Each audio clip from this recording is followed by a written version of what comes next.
Welcome back to Paris, and we're pretty close to a kick-off now in South Africa versus Samoa from the Parc de France. Just updating you on that match we referred to earlier. It's only just finished. Wales 42 defeated Canada 17 in the Pool B game. Of course, Australia playing Wales at Millennium Stadium next weekend. That was a bit of an emergency for the Welsh. They had to throw on some of their better players when I think they probably didn't want to in that particular match. Canada was leading 17-9 early in the second half. A lot of pressure on the Welsh side there. What that means for next week's game, well, of course, you'll catch up all the news through the week on this program and indeed through Sports Tonight and the news as the build-up continues. 44-year-old New Zealand referee Paul Honiss will control this game between South Africa and Samoa. Keep an eye out, an ear out indeed, for what Honiss says to the players and how often he says it.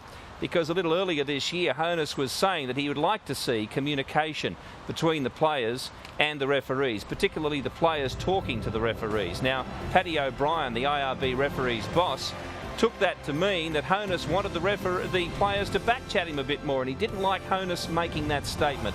I think he misunderstood what Honiss was trying to say, but it just goes to show how refereeing has been quite an issue this year in World Rugby. It always has been, as a matter of fact, and will be indeed the focus in the World Cup.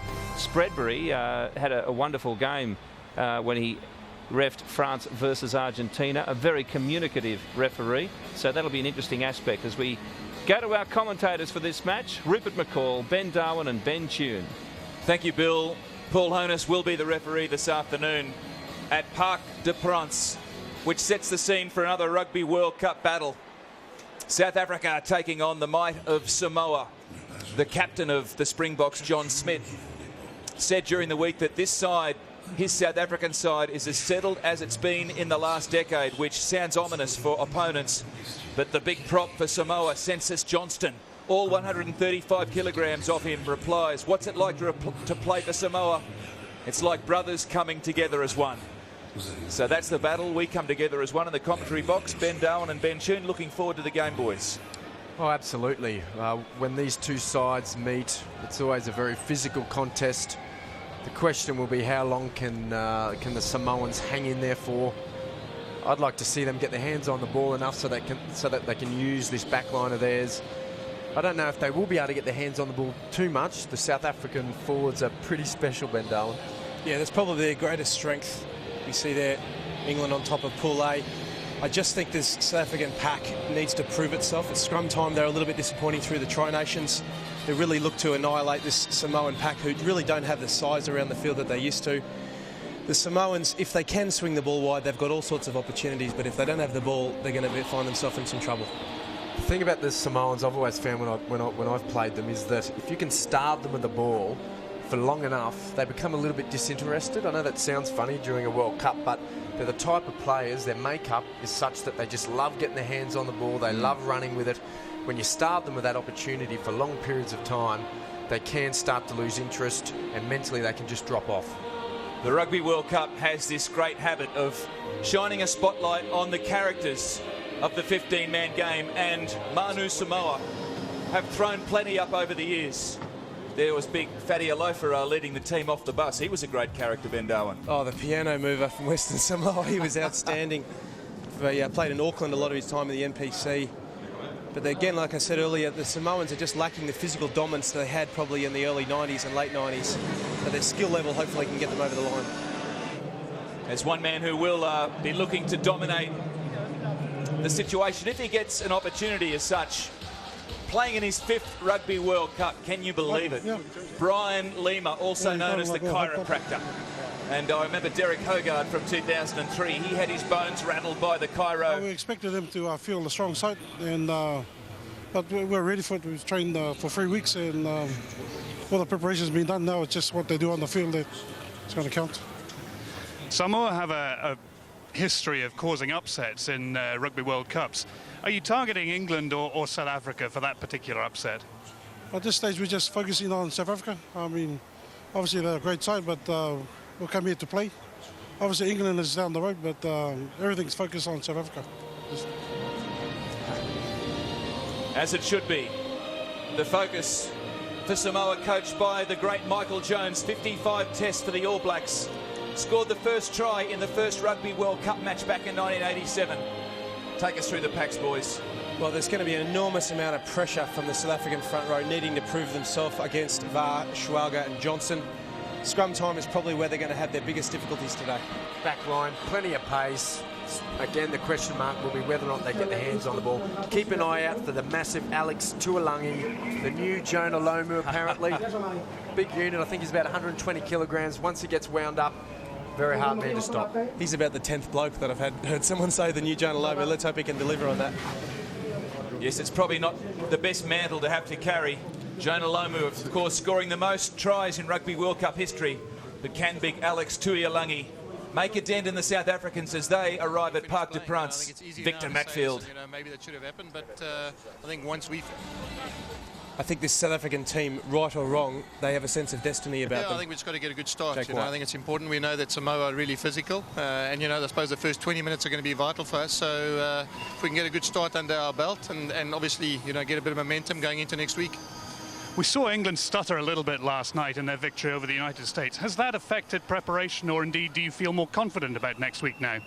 Yeah, I think it's the same thing. I don't think you can read too much into anything until we finish playing. I think it's easy now to say, listen, maybe that should have happened. But I think once we finished our first game of preparation, then, we can reassess and see what we're doing. Well, Jake White came to the Brumbies 1999 when he was the under-21s coach of South Africa. Spent a lot of time with Eddie Jones. Now they have the odd scenario of Eddie Jones working for him. He actually regarded Eddie as the best coach in the world at that time. A common thread, both coaches really reluctant to say they're looking beyond this week, really focusing on the game at hand. Both sides desperately need this victory, so this is definitely no dead rubber. Well, we saw in an earlier match what can happen if you start focusing on the week ahead rather than the game at hand. There is Schalkberger, the back row assassin for the Springboks. But that earlier match, and Canada gave Wales such a big fright, leading at half-time. The Welsh got their act together and came good in the end, but you need to focus on the game at hand. My sort of feeling is this game's going to go one or two ways. Either the South Africans are going to start on top and finish on top, maybe making a few changes, or the Samoans are going to come out breathing fire, absolutely having a crack, defending hard, and then maybe the South African coming home late. Let's hope for the South Africans' sake, as we said, they can hang in long.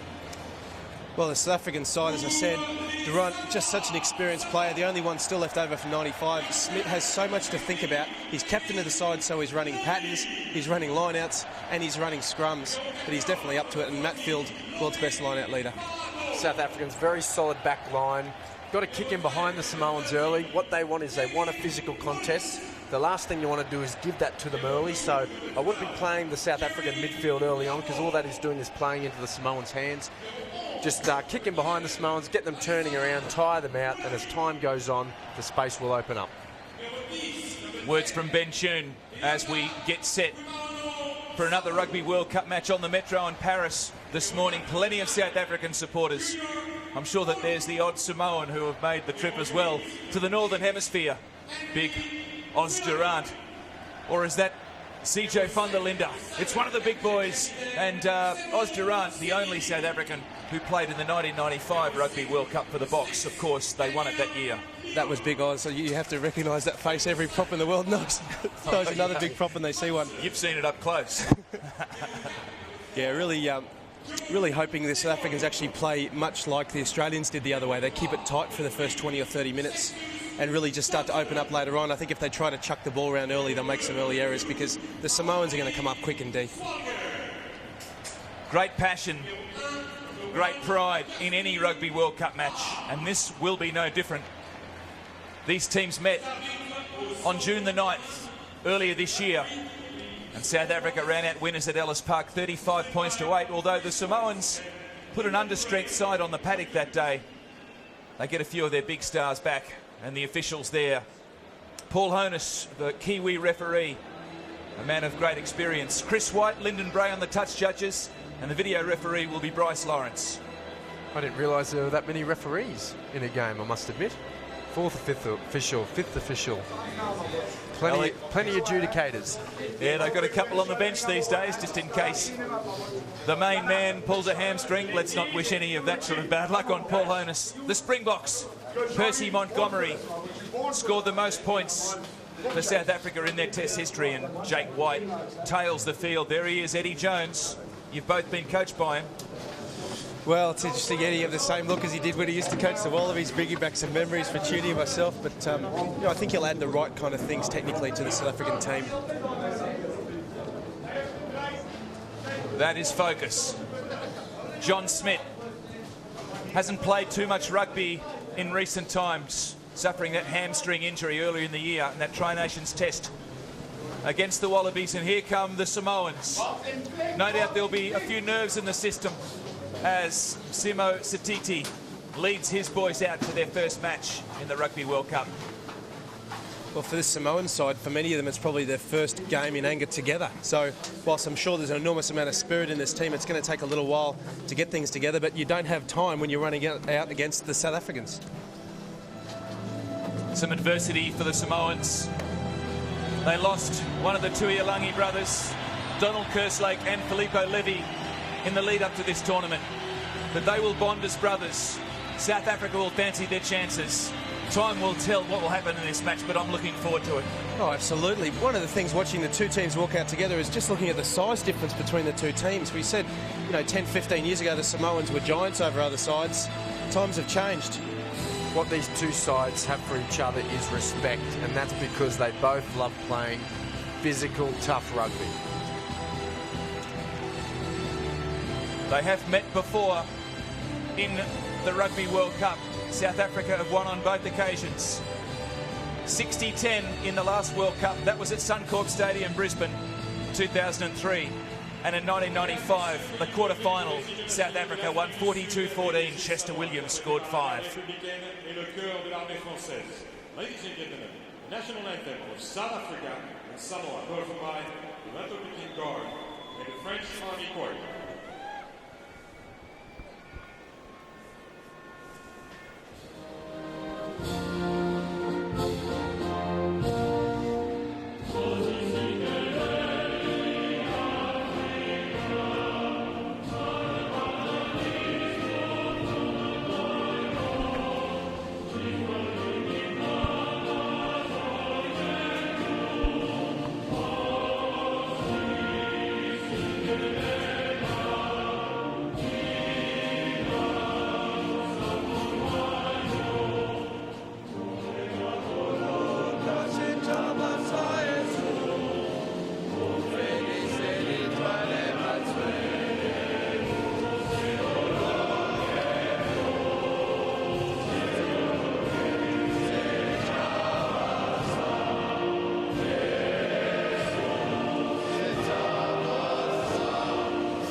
South Africa, where rugby is religion. Now Samoa, where they play the game with no less passion.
Such a journey to even get to a Rugby World Cup for some. And there are the Samoans. The emotions are bubbling over for some, and I tell you what, we saw it on Friday night with Argentina. Tears streaming down the face there of a Samoan who's about to realise a dream.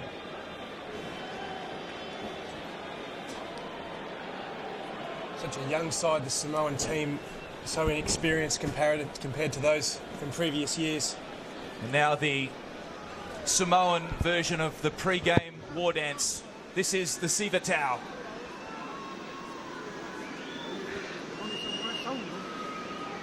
Samoa! Kau bia kau la kaua! Ya kau makua kau! Ya fai ama fai! La manu Samoa! One, Samoa! Kosau! One, Samoa! Ya kau makua kau! Go! Go!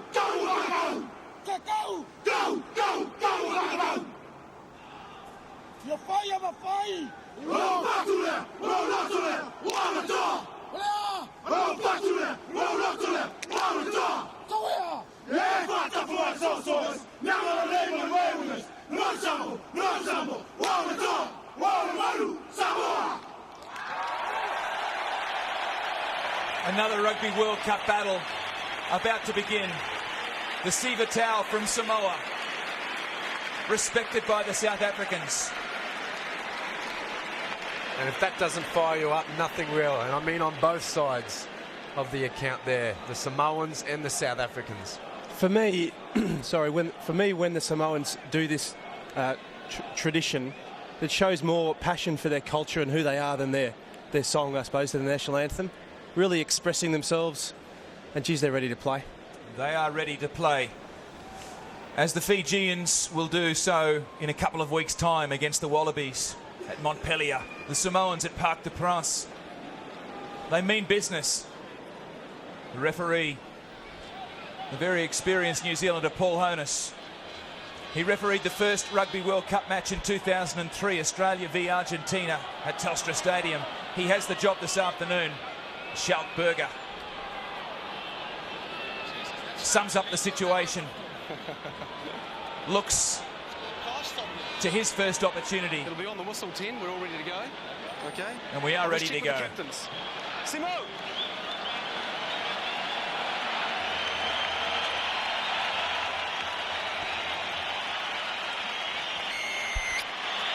Butch James sends it high, and it comes down for the Samoans.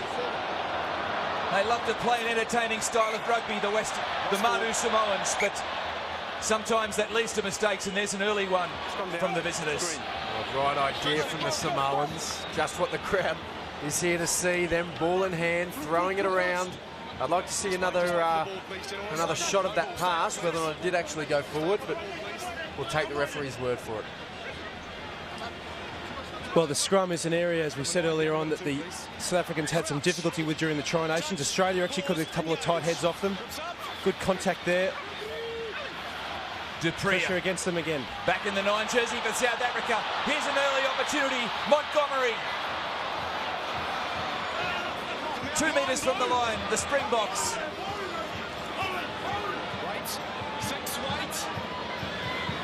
They pick and they drive. Smith was the man. Habana plays halfback. They send it wide back inside. Advantage being played for the high tackle, Dupria. Bucky's Boita. Back it up. Oh, great hit there on Oz Durant, but the penalty will come back for the high shot. On green 2. Well, that first scrum, a nifty little scrum move by the South Africans. Just a bit of a high shot, sneaking up a bit. The Samoan hit created a bit of space out wide for the South Africans. They couldn't quite capitalise, but still ominous signs. It's a bit of a high shot there on Smith. Good to see the South Africans trying to play it tight, trying to engage the Samoan defenders and swing it wide. Should be 3 points. So Percy Montgomery, the prolific point scorer from South Africa. The leading point scorer for that nation, 768 in his bag, 87 caps. Not far away from Joost van der Westhuizen, who holds the record at 89. And the 33-year-old Montgomery gets things away here at Parc de France. Just over 2 minutes gone, and the South Africans enjoy a 3-0 lead. Well, it's a very settled-looking South African side at the moment. They just don't seem to be particularly concerned. Mind you, France didn't look particularly concerned the other night, and things went a bit pear-shaped for them. No, that's true, Ben Darwin. I quite like the fact that that very first scrum, normally we would have seen the South African number 8, pick it up from the back. Very typical. I think they just want to avoid the confrontation with Samoa early on, but they created a bit of space out wide. So a deft little kick there from Williams. And Polu sends it out the back line. Fuimaonu Sapolu. Again, they come through Schwelger. Strong run from the Samoan number 10. A hit and spin, that's called. Polu. Wrestled to the ground there. The defence is willing.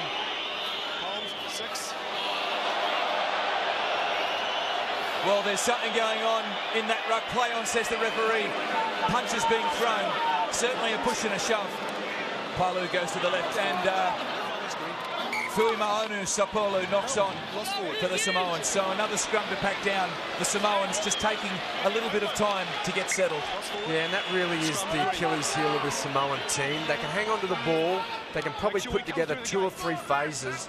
Beyond that, they really suffer. They really struggle to find any real consistency, composure, and structure to their game. It really, beyond 3 or 4 phases, it becomes a case of throwing the ball to somebody and hope they can do something creative. There was big Bucky's Boyder there, bringing the Samoan to the ground by his hair. And another penalty to South Africa. Yeah, it's a penalty against the Samoan 8 for Tuilangi, sorry, for not binding. You can see they're just jumping off early, standing there at the back. Ball's not even out yet. They're completely off now on the left-hand side, ready for that short side play.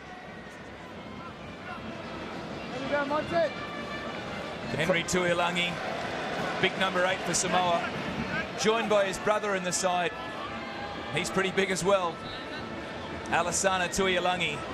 Of course, their other brother, Andy Tuilangi, was injured in the lead up to the Rugby World Cup with a wrist problem. So, unfortunately, he can't join the trio of Tuilangi brothers.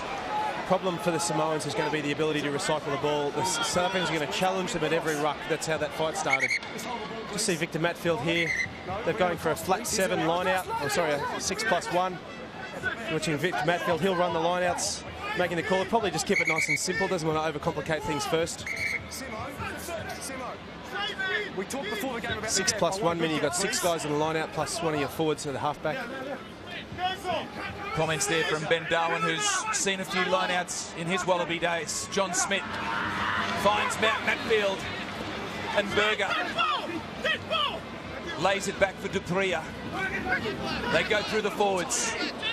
Matfield's there again. Dupria, was there a knock-on? Play on, says the referee. Dupria, James, De Villiers, Peterson off his wing, wasn't able to take the pass. And so the knock-ons from Samoa matched by that of South Africa, and another scrum to pack down. Ginny, I'm going to ask you a really stupid question here, but what is that pass when you try to hit someone who's running behind another player? It's a second wave play. Against the Samoans early on, it wouldn't be my preferred choice of pass. I know as a winger, I wouldn't be calling for the ball like that. The ideal pass there was to try to get a bit of width in their attack. I think Percy Montgomery had a bit of space a little bit further out wide.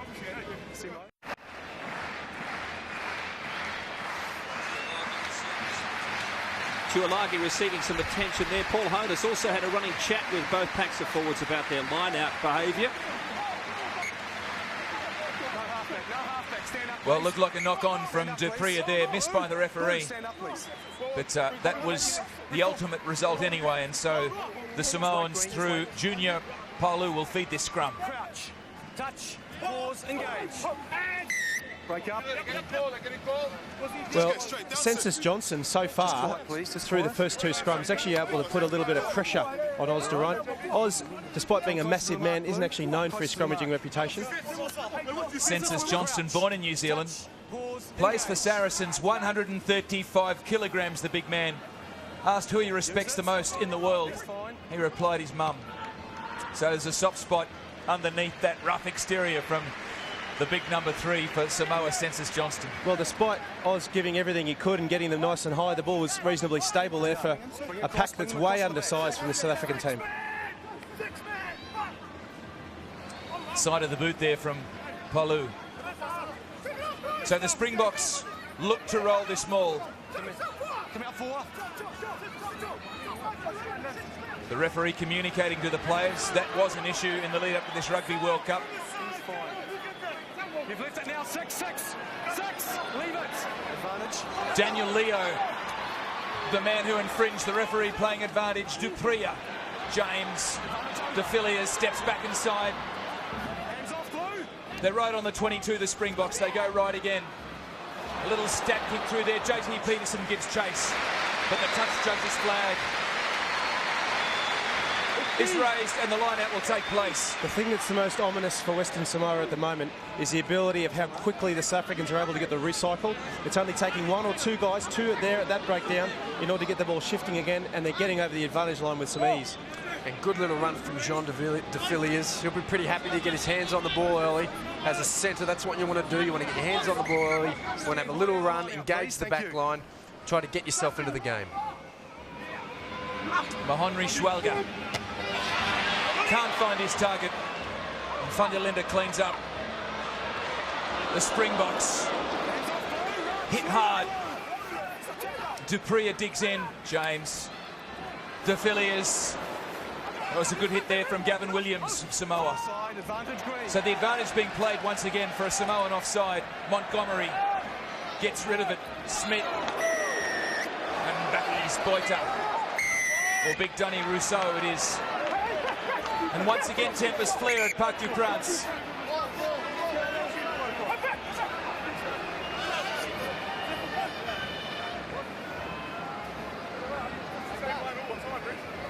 Yeah, thanks, discipline, boys. In the side, yes, it was in front of the offside line, and in the side as well. We're just going to take time out, John. Come forward, please. So one thing that the Samoans probably have a question mark on is discipline. Players stop. The last two times I've blown the whistle, your players have carried on. Green aren't doing it. Keep it that way for me, please. But you must get some discipline from your side, not to carry on after the whistle, please. It's a nice piece of refereeing. I think you really need to settle this Samoan team down. They've got to be aggressive, but they can't just give away points. It's already 6-0. And the South Africans, they're just playing into the hands of the Samoans a bit. With the Samoans, early on, you've got to move them around. You just can't run straight into them. That's exactly what they want. You've got to shift the ball, keep the ball moving, get the Samoans thinking. Percy Montgomery thinking of making 3.6 points. Just under 10 gone. South Africa have the lead. Set for the restart now, and discipline has been the key. The grubber kick on the restart, putting a little bit of pressure on South Africa. Yeah, that was the tactic of Gavin Williams the first time, and once again, that sharp grubber kick. Oh, big tackle there from Schalkberger, and Junior Polo is down for the count. This will be very interesting. It wasn't just a high tackle, there was a swinging arm there as well. Will we see a yellow card early in this match? The big Joe Takori there came in with a swinging arm to the head of Berger once he was on the deck. Well, the man in the air has all the rights. You cannot touch him. Schalkberger definitely touched him. And I'll talk to him as well. Just be careful in the air. We're saying that there was no attempt. Let's just keep it down. Penalty goes against 6. No. Well, the assessment of the referee and touch judge was that it looked dangerous at the time. Maybe common sense prevails. We keep 15 on 15. I'm not sure if Junior Polu would agree with that. Well, it's tough because slow motion isn't real motion. You can see the man gone to deck later on to Corey. They're coming in with a swinging arm to Berger's head. It was a free punch. No one saw it. So the Samoans received a penalty and they point to the sticks. They'll call for the kicking tee and try to get their score on the board. That's interesting. The Samoans were warned only a couple of minutes ago that they needed to settle down, watch their discipline. They went on with that. They knew they were going to get the penalty. They carried on with it, and I guess they took the law into their own hands a little bit, but they were lucky one of their players wasn't sent off. So 40 all, I guess Juice is called in that situation. Scout Berger may have been fortunate. The Samoan retaliator was probably fortunate. We kicked 15 on 15 at Parc des Princes, but Gavin Williams has the opportunity to put 3 on the board for Samoa.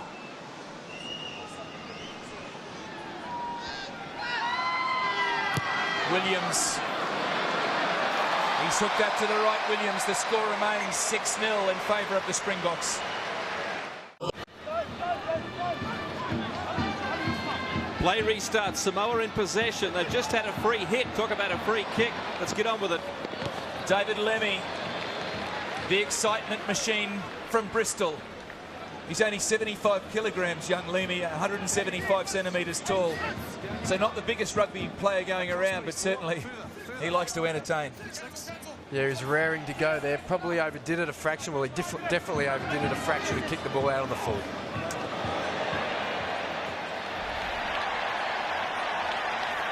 Fuimaonu Sapulu kicks it downfield. Percy Montgomery cleans up and drills that familiar left boot down the sideline. And the crowd acknowledge. He's in vintage form, Percy Montgomery. Took a sabbatical from Springbok rugby for a year or two. He just felt like he needed to freshen up. Well, it's done him the world of good. If the Springboks are going to do well at this World Cup, I expect him to be doing very well. Well, that sabbatical also put about 10 kilos on him. Quick line out, attempted, just short of the 5 and not straight. You're watching the Rugby World Cup on Network 10 in digital high definition. Lounge rooms across Australia back home. Of course, Argentina springing the upset of upsets in the opening match against the home nation, the French. The Wallabies and the All Blacks doing it easily yesterday. Another match taking place. Dupria. James, well, he was met well by the Samoan defence, but JP Peterson comes away with it. Miafau made the tackle for Samoa. Tim was on his feet.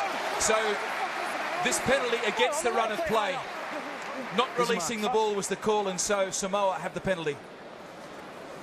Backline move there was actually the right option. I mentioned before the game, you've got to turn the big Samoan backline around, put little chips in behind. That one unfortunately came off the side of the boot, but the right idea. Semo Satiti, the Samoan captain, hands the ball to Gavin Williams. His 56th Test cap, Satiti. His 3rd Rugby World Cup. Berger trying to wrestle the ball from his teammate, but it took too long. And so we see a line out right on halfway. You watch Matfield there, moving across, already taking 2 line outs off the Samoans. Matfield, arguably the greatest line out exponent in world rugby. Wins possession for his side, and now the penalty, Paul Honiss. Ruck was formed first. The amazing thing about Matfield is he already starts to read where the ball is going to go and starts moving before the opposition does. It's exactly what he did there. He was standing at 4, moved back to at 5, up he went, and took the ball like it was being thrown to him by his own player. Tuialangi shakes his head. And Percy Montgomery nods his, no hesitation, and calling for the kicking tee. Doesn't matter.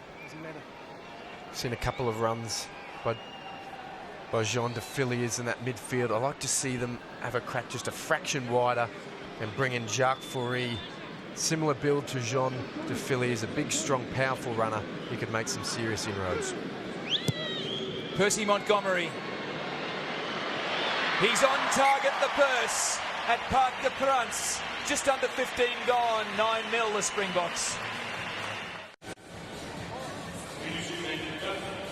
Well, they have to settle down, Samoa. They're at odds with the referee. Honiss is having a running discussion with them. They're questioning his calls. Very important for them to stabilise, or this game will get away from them. Great hands, Bucky's Boita. Once again, that little grubber kick was the tactic. Dupria back to Montgomery, and it spirals off that left boot and finds touch. The old head of Percy Montgomery just settling the Springboks there a little bit. When you've got a line-out jumper like Victor Matfield, you're happy to kick the ball out as much as you want because you know you're going to get the ball back. Even if the kick was a bit of a pie. Percival Colin Montgomery, born in Namibia, in actual fact, and of course they take their part in this Rugby World Cup again as Samoa crash it ahead through Tuialingi. Palu once again finds a forward runner. That's good stuff from Kane Thompson. Palu. Fuimonu Sapulu. The ball's recycled back for Samoa. But lost forward, so Scrum green. some disorganisation there from Samoa, still settling into this game.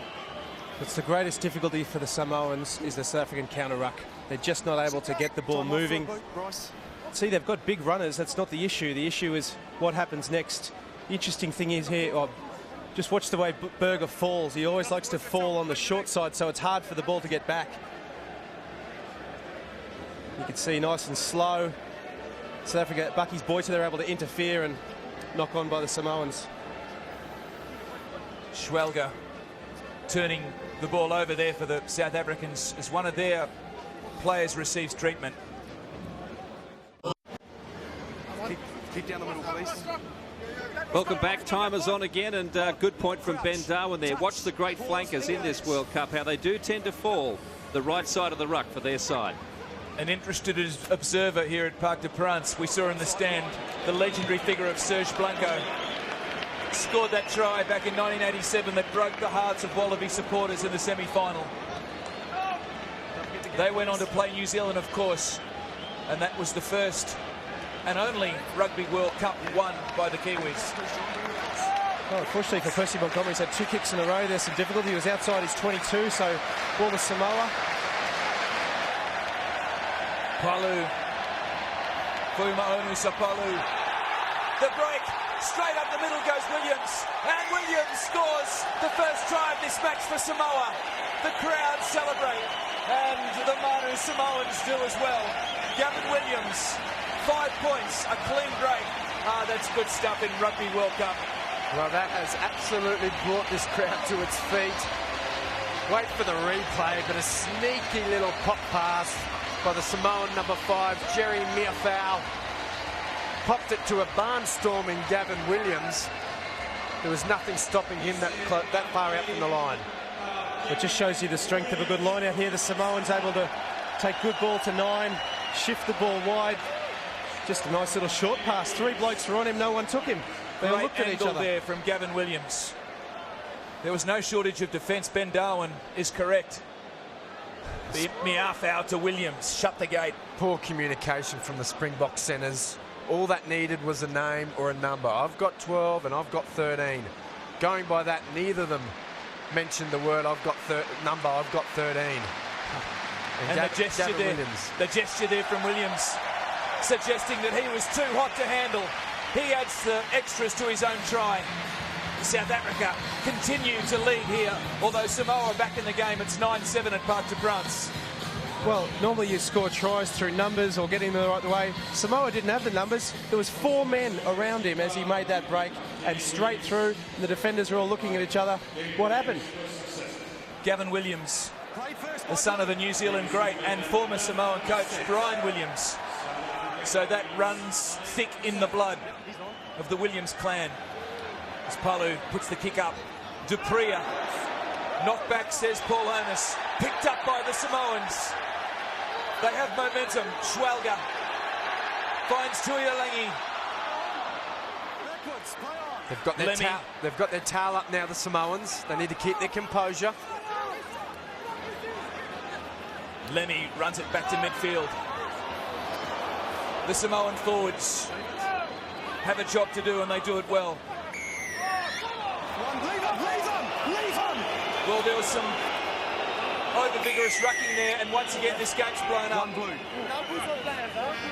Well, Schaffberger was lying on the ground, and he was just fishing with his foot, just trying to get a bit of a reaction, and the Samoans responded. 20 minutes gone in this match. Paul Honiss about to deliver a lecture, I think, to one of the Samoans. It was just accidental. It was lying on the... When he rucks, he must go for the ball. If I see another incident like that, there'll be a yellow card on the ball. Well, Paul Honiss is in real danger of losing control of this game.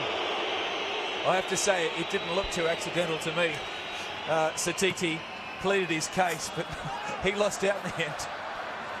So the penalty kick not finding touch. Rookie mistake from the South Africans. And Fatau brings it back, puts the kick over. South Africa gather and launch another attack. Dupree. Berger standing out wide. Lost forward. I didn't see a hand. Scrum down. So Paul Honiss rules that the Springboks have knocked that on. Another scrum to pack down. John Smith looks very frustrated. Don't go there, John. Well, Bucky's boys are making a good take here. The South Africans need to snuff this out right now. They need to snuff out what is a very enthusiastic Samoan side that's going to come at them hard. If they make a big hit or they score a try, it should be over. But great effort by the Samoans. Palu. Look for the pass from Tuialangi. He gets it now, the little halfback. And Fuimonu Sapolu puts the kick over the head of Percy Montgomery, and I think it's gone into touch, that one, on the full. So we may come back for the line out from where the kick was taken place, and that is the case. Just little mistakes like that by the Samoans, really releasing that pressure valve that they're building up on the South Africans. To beat a team like South Africa, you just got to continue putting the pressure on them. You can't let them off with silly mistakes. So replay of this magnificent try by Gavin Williams. It was a great try, great work in the line-out by Daniel Leo, who I know you know a little bit about Junie from his days with the Queensland Reds. Danger here for Lenny, but he does well. Lenny sets sights on the try line. Still a long way to go yet, but the Samoans keep it alive. Oh, the pass goes down. Johnston dropped it. And to the disappointment of the crowd, the referee blows his whistle and we'll come back for the scrum. And here's some more. I'll tell you what, he's got to reach into that pocket now. This is getting out of hand. Well, he has to do something. Let's listen to what he has to say.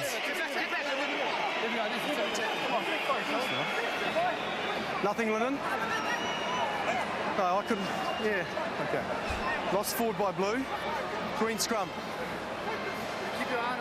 I'm watching. No, you're not, Paul.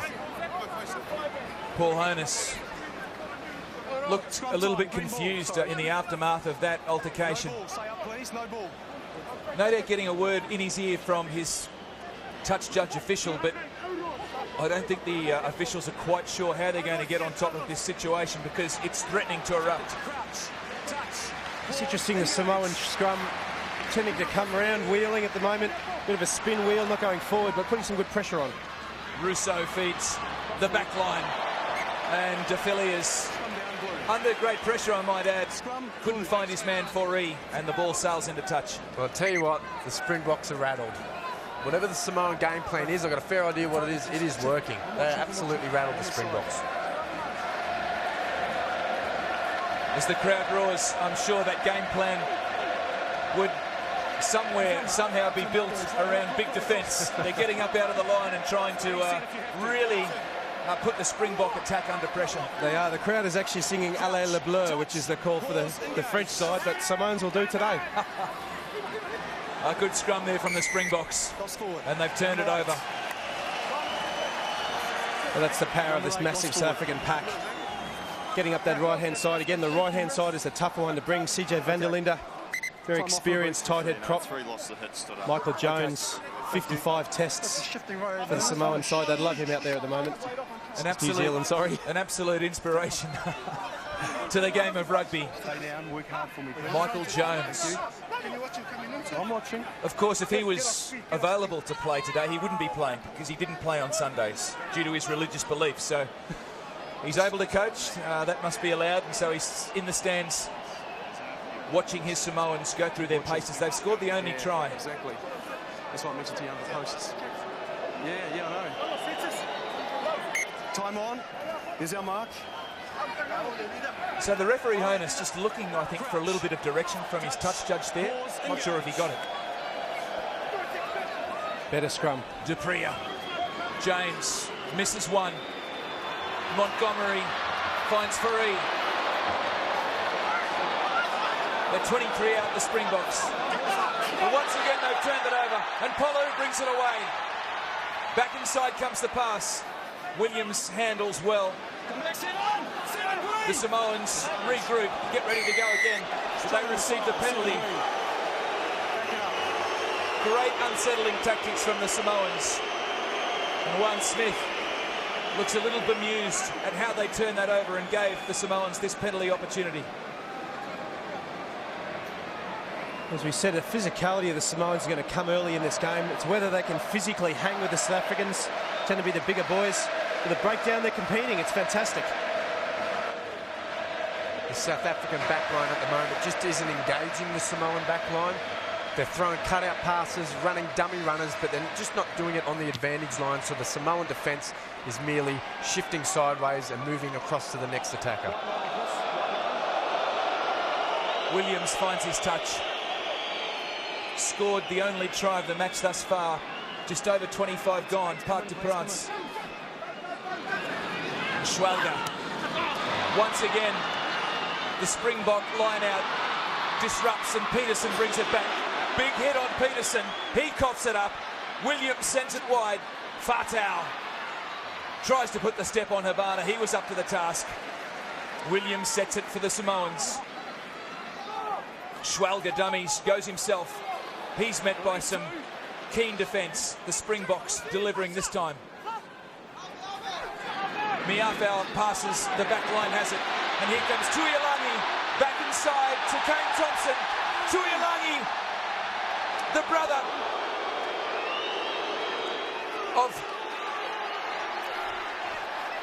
Henry Tuialangi, takes it up. Oh, there's Tuialangis everywhere. Let's get back to the Samoans. They can't recycle the ball with speed and it's going to kill them. You're dead right, Ben Darwin, because the Samoans need quick ball. Back inside to Tuialangi of the Henry variety. Berger turns it over. Play on, says the referee. And the ball is booted downfield. Big chase there from Habana. He's got speed. Fatau, hurdles him, but Habana catches up with him. De Villiers is there as well. Straight to ground. And he is penalised. I think it was De Villiers for going straight to ground. That relieves the pressure for Samoa. More niggle going on here. Off your feet, onto the play on the ground. We've seen this a couple of times. They're obviously being very strict on this at this World Cup. I talked about the man in there, man with the ball in the air having rights. You also cannot tackle a man with the ball while they're on the ground. Good chase here by Habana. Able to get his man to the deck. Just trying to hurdle Habana now. There could be further ramifications for your team, all right? Listen to the ref. They're coming in far too often after the whistle, even when I've given you a penalty. So Fatau went to ground and De Villiers dived straight on top of him. He's got to be given the opportunity to get to his feet. Brian Lima, a.k.a. the chiropractor, looks on. Now down the other end of the field, when South Africa got that turnover, the fantastic kick 40 yards downfield, the moment cometh the man. CJ Vandal into the tight head prop was the one who launched that kick downfield.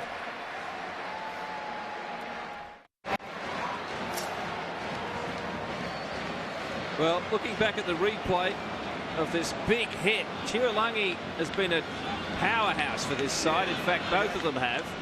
Thanks, mate. Paul Honiss, though, has got a major problem on his hands here. He's been talking not only to both captains and the various teams, but his touch judges as well. He needs help because policing this game is going to be an issue. There's a lot of niggle going on in the background. And as the commentary said, it threatens to explode because as more pressure builds up on the favourite South Africa, they will react. So Williams will take this penalty kick for South Africa. The Tuialangi brothers are Henry in the number 8 jersey and Alassana Tuialangi in the 11. They both have the same haircut. They're both about the same size. One plays in the forwards, one plays in the backs. Well, John Smith, the Springbok captain, needs to start showing some leadership here now in the Springbok side. The only team that's going to particularly suffer from all this niggle is the Springboks. Matfield with the line out. De Villiers goes wide, and that pass is astray. Peterson cleans up. He's met the welcoming committee in blue. Dupria finds James, and James takes the option of putting it to the sky. Fatau underneath, calls the mark, it's paid. I'll tell you one area the Samoans are having difficulty at the moment is their line out. They're now running at 1 from 6 that they've won. Boita and Matfield are just reading it beautifully. Fatau, they are not recreational tattoos. That is tribal ink on both legs of the big man, Lome Fatau. You may have seen him on the wing for the Wellington Hurricanes. Tunie, you've seen him on the wing for the Hurricanes. I certainly have. Marked him a number of times. It was never a pleasant experience. Plenty of gas, and he was a big boy as well. So Victor Matfield nods to Smith and does the job. De Villiers crashing it into defence. Dupria, juggled. Well, he regathered the big prop, but I think the ball may have come into contact with a Samoan, and so there the knock-on accrued. We might see on the replay. I believe he may have actually called forward pass, and it just a little bit forward there. Running a nice line there, Oz. Good call there from Ben Darwin. It wasn't a knock-on, it was a forward pass. I'm a bit of a sceptic. Paul Honiss said knocked forward and then changed his mind and quickly said forward pass. Anyway, that'll do. Yeah, that'll do exactly. I've already blown my whistle. Well, that was my interpretation of the situation as well, but whatever the case, Tuialangi picks up. And Henry finds his halfback in Palu. Fuimaonu Sapalu over the head of Peterson, who reels it in and sends it to Percy. And Percy, in turn, sends it into the crowd here at the Parc de France. Good option, Percy Montgomery. The South Africans definitely need to take a bit of time to settle down, try to get back to their original game plan, because at the moment they're straying from it. Great work from the Samoans. They're making them stray from the game plan. So Schwelger, once again, his throw is disrupted by the Springbok line-out, and that is a real problem for the Samoans, Ben Darwin. Well, the Samoans have now run every option they have, and they still can't win one. Lemmy, the excitement machine, puts up the Gary Owen. Montgomery does well. No mistake from Percy. He seemed to fall awkwardly there, but Matfield saves the day beautifully. Here come the Springboks. Habana, the speed of Brian Habana. He cuts back in field, still going Habana. He goes himself, Brian Habana. All the way, all the skills. And all the South African supporters in the crowd cheer as the Springboks go ahead 14 points to 7. This man continues to amaze me. Is there anything you will not... I mean, I guess I'm a little biased being a winger, but that's one of the better World Cup tries I've seen for a long time. A great individual effort from the speed machine from the Blue Bulls. He had it all to do. Darting back inside. I actually thought he butchered it there when he didn't pass it, but I guess when you got that much gas, you can go all the way on your own. Well, he scored that remarkable try in the last minute of the Super 14 final for the Bulls to win the championship against the odds. He almost stopped and read a book there for about 5 minutes, and everyone else looked at him expecting the pass, went on and scored. Any Sharks supporters in the crowd having nightmares reminiscing that Super 14 final. Montgomery misses the kick. Well, discipline and structure are arguably South Africa's biggest weapons in this game, but it was some ad-lib rugby from Brian Habana that just gives them a little bit of breathing space when they were under enormous pressure. Well, we wanted to know what would snuff out this Samoan attack, and it's an individual effort by Brian Habana that may have won this game for the South Africans so far out though from the end. Oh, Tuialangi! Oh, that's a big run. He turns it over to Matfield though. And the Springboks bring it back. No, it was off blue. Smith, the skipper, thought about passing. His option to set it as Peterson finds James, and James right on the halfway line. Puts it over the head of Leamy. Beautiful skills there from David Leamy. A great sevens player is Leamy. His kick is fielded by Dupria, who gives it back to Samoa. A comedy of errors. And the referee blue, scrum green. will put the scrum down. The Springboks through Dupria will feed it. Well, Eddie Jones there and Jake White sitting together. Eddie saying he was going to have a limited input into this South African game. It doesn't seem that way. He's a big man. Tui Langi crashes into Arn Smith. Lemmy saying to Haban, anything you can do, I can do better. Great footwork. Well, he's a great sevens player, Lemmy, and you can see it right there. A lot of the Samoans are fantastic sevens players. It's the structure of this 15-a-side game that brings them undone. Dupria met in a bone cruncher. He turns it over. Schwalger plays halfback. Fuyamonu Sapalu sends it out wide where the Samoans, through Satiti, their skipper, shifted once again. It's come out the back for the South Africans. Burger races towards the try line. The referee says play on. Polu is barreled into touch by Smith. Just their lack of control, the South Africans. All they really had to do then was hold on to the ball. 2 or 3 phases, they would have scored.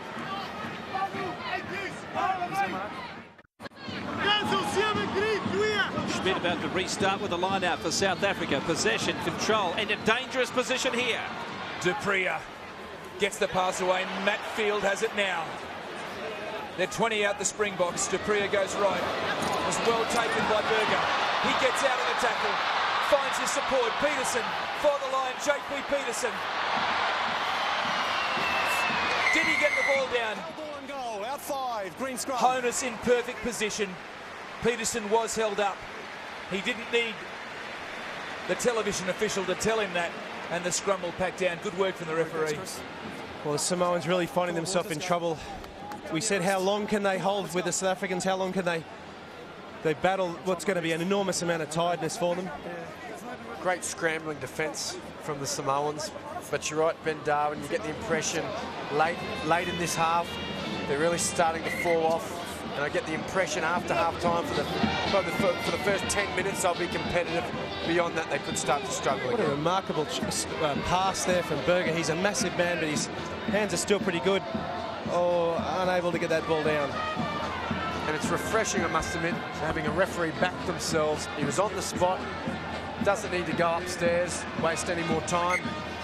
Good decision, good work, Paul Honiss. I couldn't agree more. Ben Tune on my right, Ben Darwin out on the right wing. My commentators this afternoon at Parc de France as Justin Barr receives treatment. 1 try all, although through the boot of Percy Montgomery, the South Africans lead 14-7. Dupria feeds the scrum. They're going to go for the pushover. They're holding their structure. The Samoans are wound out to the right. Oh. I won't talk to you. Russo had it at the back.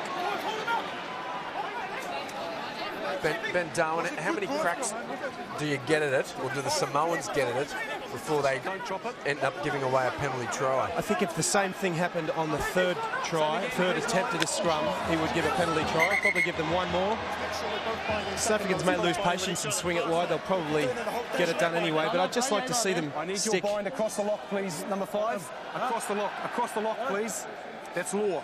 Thank you. Oh, the left-hand lock trying to double bind, left-hand side through the prop, right-hand side through the hooker. A few teams have been running with that.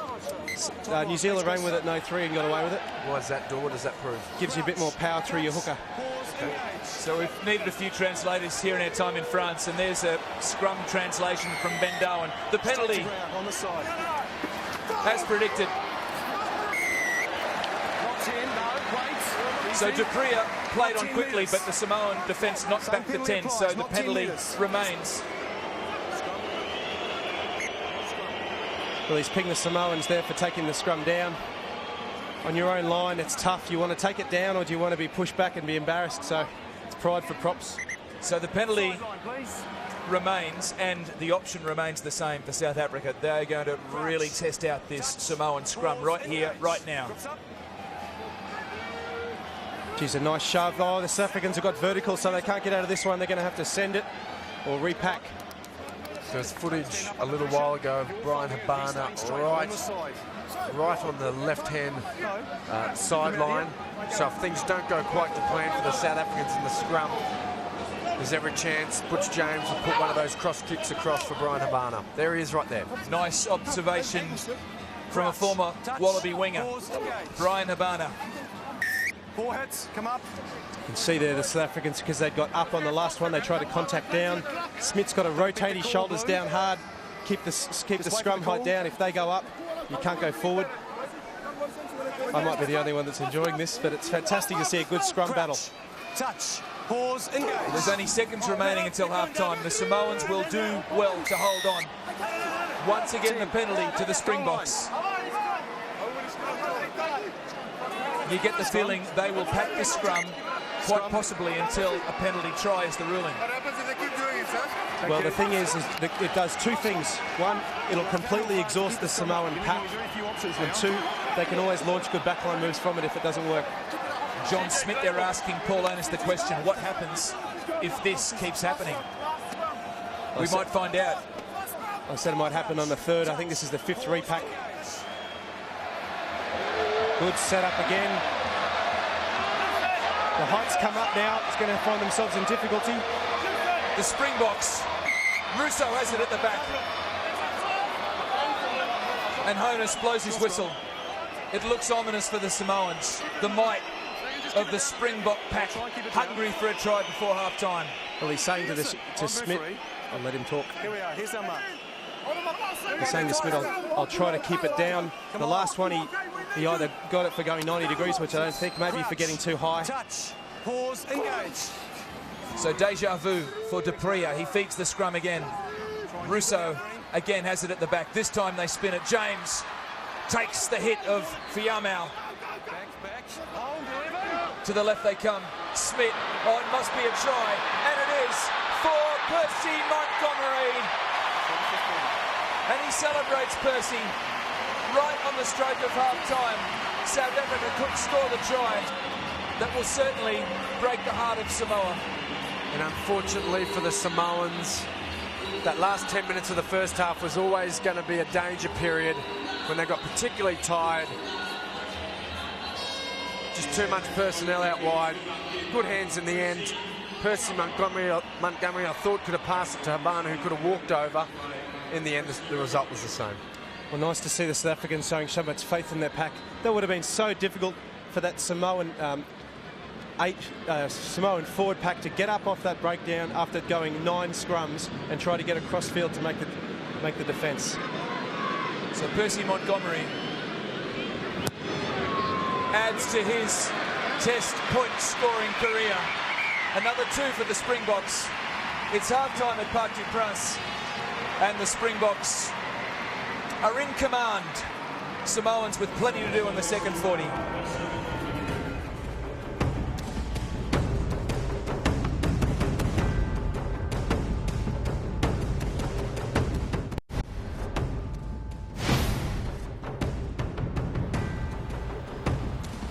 Welcome back to France at the Parc de France. Half-time, South Africa leading Samoa 21 points to 7. A late try to Percy Montgomery really did provide a body blow for the Samoans, who had got under the skin of the South Africans for so long in that game. They in fact scored the first try to Gavin Williams in the first half before South Africa did hit back. They stayed in touch. The ill discipline of the Samoans cost them through penalties, and that enabled South Africa to keep their noses in front.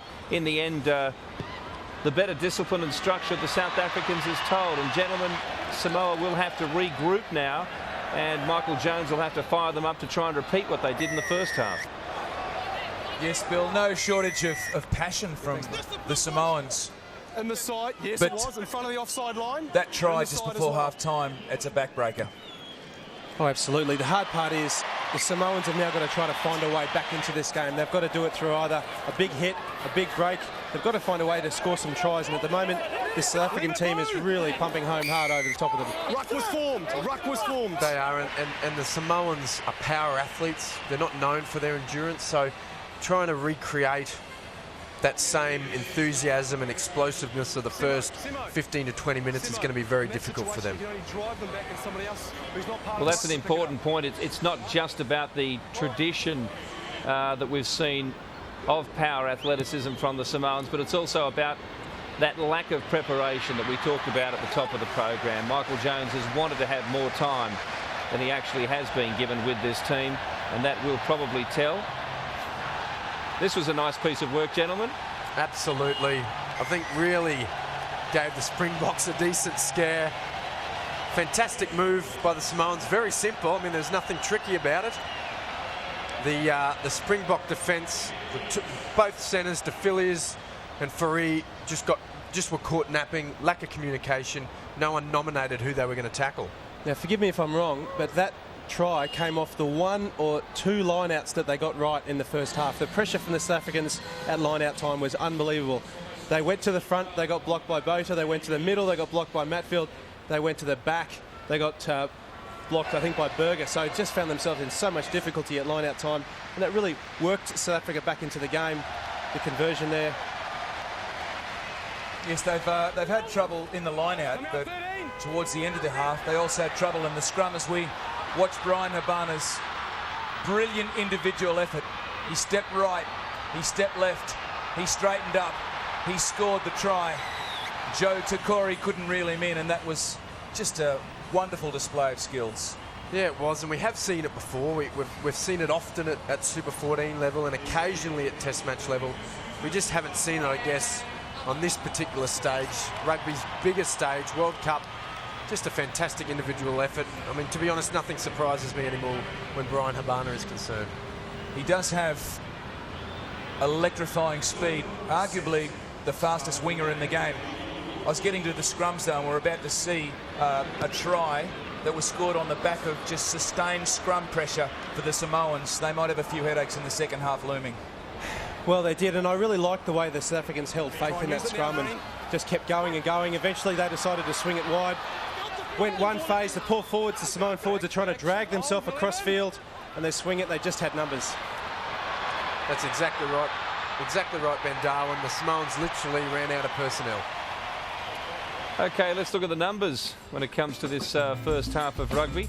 The South Africans, you might also notice, wearing very similar jerseys in style and design to the Australians, which has been a little bit controversial, although that seems to have died down now that the actual games have begun. The possession there, quite dominant for South Africa. More importantly, in terms of each time spent in each other's 22, South Africa has been in Samoa's 22, 80% compared to Samoa and South Africa's 22.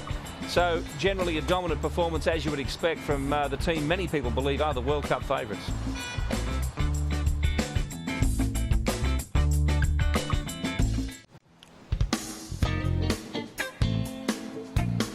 So South Africa with the imposing Victor Matfield back on field for this game against Samoa, and Matfield has been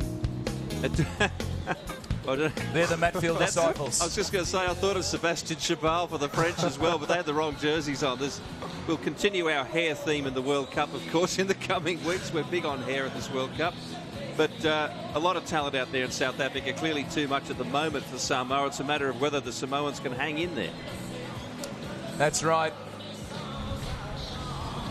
It's a case of Manu Samoa having the first try, and it was a good try. Great angle there from Williams. And showing plenty in the early stages, but ultimately at the end of that first half, the set pieces, they knew they were probably going to have their greatest challenge there. That proved to be the case. Well, just in straight size, it's very difficult for them. Too hot for school is what that sign means. But one of the players I was very impressed with was Tuilangi.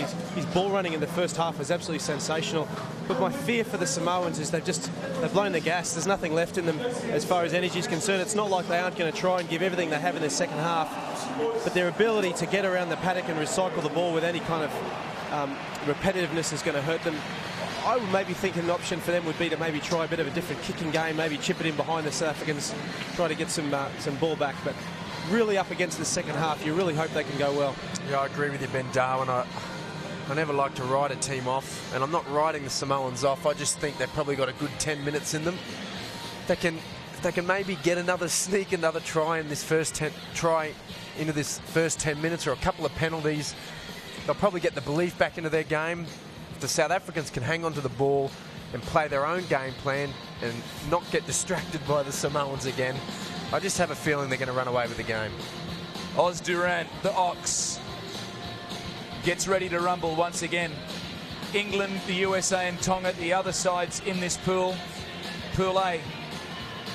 And yesterday, the English struggling with the US Eagles, which was quite an interesting outcome at this Rugby World Cup. We'll see plenty more, and we're about to see plenty more action in the second half.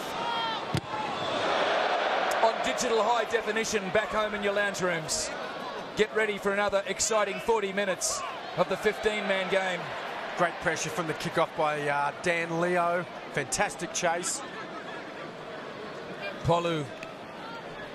Fiamaonu Sapolu finds Tuialangi out wide. Inside he comes to Satiti. The kick goes up. It's spilled. But the Samoans can't reach it in time. So the ball is carried back by the South Africans. And so we're going to see a scrum with Samoa hot on the attack. Great switch play. I don't know if a chip kick was probably the best option. I think if he took the tackle, recycled the ball, the Samoans love quick ball and they got plenty of gas to do something with it. I'm sure they would have had personnel out wide there to do something probably a little bit more creative with that ball. Well, they'll get their opportunity here with the scrum. Polu. Tuialangi at the back. Finds Lemi, steps right. Can't quite get there. David Lemi. Fatau plays halfback. But he quicks and drives, goes and scores. Samoa have scored the try. Oh no, he's been ruled offside. And the Samoans are in disbelief. Satiti pleads with Paul Honiss. Offside. Well, it's a bit of a trick play. It's been used a couple of times by the Chiefs. The player reaches back to where the ball is sitting and just goes straight through where the defenders aren't. I'd love to see a bit of a replay of that, but Honiss has called him for offside. Well, Montgomery has failed to find touch. And Lemmy brings it back. Rookie stuff from someone as experienced as Percy Montgomery. He has that little aura of enigma about him, Percy Montgomery. Fuimono Sapulu. Back inside. Daniel Leo dished it to his support, and the Samoans will have another opportunity. Polu finds the big man, Census Johnston, crashing forward. To the right they come, Schwelger. Schwelger almost breaks through. The crowd roars. Polu, Johnston again, finds his support. The dummy, Berger's there to make the tackle. Again, they need the quick ball recycle. The South Africans have slowed it down. Guess who's there? Berger. Polu picks, goes himself. Junior Polu. Lemmy plays halfback, but the referee decides that a scrum is in order. And Samoa desperate to score the first try in the second half. Well, I think they know they need to score the first try of the second half. They need to sap the energy of the Springboks, put a bit of doubt in their minds, frustrate them again, just like they did in the first half. Well, I really don't think he was offside. I think he just picked up the ball, had his eyes on the try line, through he went. Well, it was their ruck. It was their ball. Joe Tukori. I said that to you. You had a ruck. Your player was standing in front of the player who took the ball into the ruck. Just listen to me. He was offside. Well, you got the explanation there from Paul Honiss. I'm not sure if it's correct. We might have to have a look at the replay again, but that is crucial to the Samoans. I mean, as you said, Ben Tuna at half-time, they need to score early in this second half, almost, but thwarted by that decision. Well, it's a play that's come out of New Zealand, and it would have been something a lot of the Kiwis referees would have discussed, and so they've decided that when someone does that, the player is in front of the man who took the ball in, then it's offside. So it's certainly an interesting ruling and might stop other players from doing it in the future. Jean de Villiers leaving the field, succumbing to an arm injury. He suffered he actually suffered an injury, I think before the Tri Nations, missed a lot of the Tri Nations, got himself right again for this game. Unfortunately for him, he now has to leave the field with another injury. And the fresh face of Francois Steyn replaces De Villiers.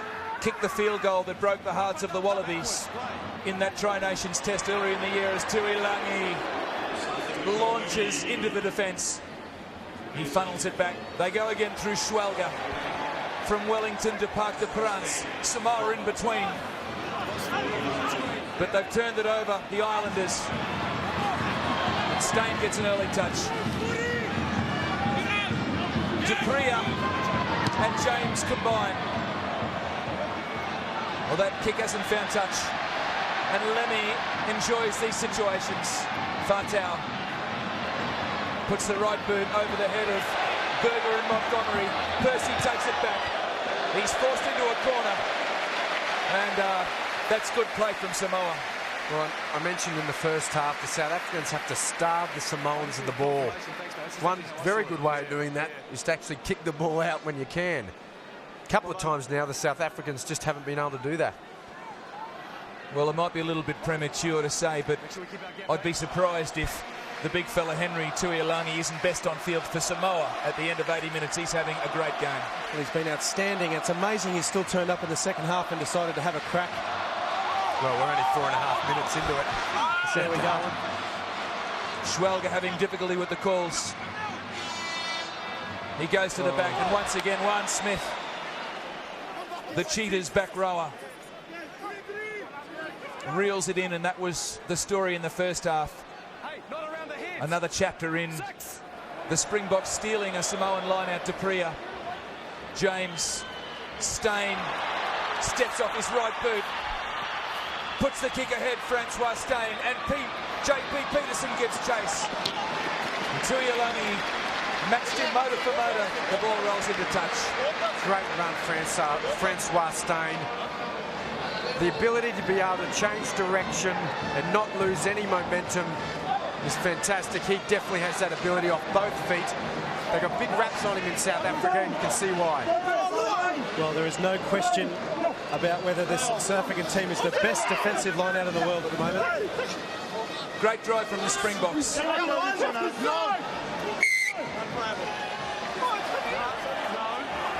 player here, scrum. So Junior Polu Watch your entry. disappointed with that decision again from Paul Honiss. He had the ball at the back. Here we are. Here's the mark there. So he's certainly winning no friends on the island of Samoa this afternoon, Paul Honiss. Crouch, touch, pause, engage. Dupria. James Steyn, short pass to Fourie, and Jacques Fourie goes all the way. Copycats. Williams did it in the first half for Samoa. Copycats. Fourie answers in the second. And the Springboks, well, that is a blow to the Samoans. They've gone from one end of the field to the other, and the Springboks have put points on the board. 26-7 they lead. Let's have a look at this. Absolutely the same move the Samoans perfected in the first half, which led to their try. Jacques Fourie, he's a big boy and can run. Hit a fantastic line. How encouraging has been the talent and the skills on display from Francois Steyn since he's come on the field. He made that break, he threw that short ball. He's only a young man, but he's got a cool head on his shoulders. Percy Montgomery, there's a cool head on old shoulders. 28-7, the Springboks are up. Well, against a team like South Africa, the chances come too few, and unfortunately for Samoa, that disallowed try has proved a major turning point of this match. This is a real test of their mettle now, how they will go on with it, because there is a long way left. Just over half an hour left at Parc du Prince. Victor Matfield, as he does so often, accepts the restart and sets it up for his big Bocky forwards. Berger gets the pass away again. Schalkberger, great skills. There's space out wide. They come. Montgomery. J.P. Peterson steps inside Tuilangi. Peterson, the pass. Charged down by Fumionu Sipeolu. Dupria picks it up. Peterson has it back in his hands. Steyn gets the pass away to Smith. Dupria once again to the left. Big van der Linde finds his support. Berger, free, but the pass has gone forward and the movement breaks down. Well, fair call. Fair call. A couple of great offloads. Hate to sound like a broken record, but I may have mentioned we think this is going to be the World Cup of the offload. Unfortunately, that time just travelled a little bit forward. Here it is here. This offload's a gem. That one apparently, yeah, okay, it went forward. JP Peterson couldn't quite get the pass away. The scrum about to pack down Samoa to feed.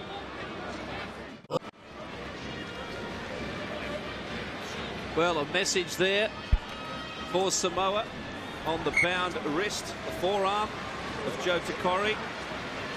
So another example here of South Africa's attack. I have a suspicion that this backline will be unleashed more than once in this second half now.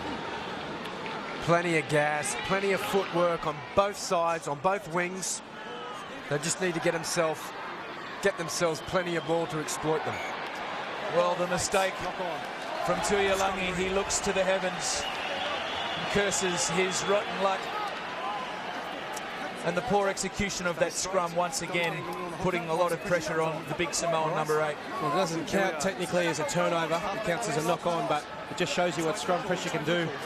Unfortunately, it's now starting to look like a bit of a team run by the South Africans. The Samoans, they're throwing everything at it they can, but they just can't match the physicality and the speed. James to Steyn. Steyn crashes forward. Berger does the same. He's brought down now by Kane Thompson. Smith feeds it to Dupria. James back inside the pass without looking. Smith crashes forward.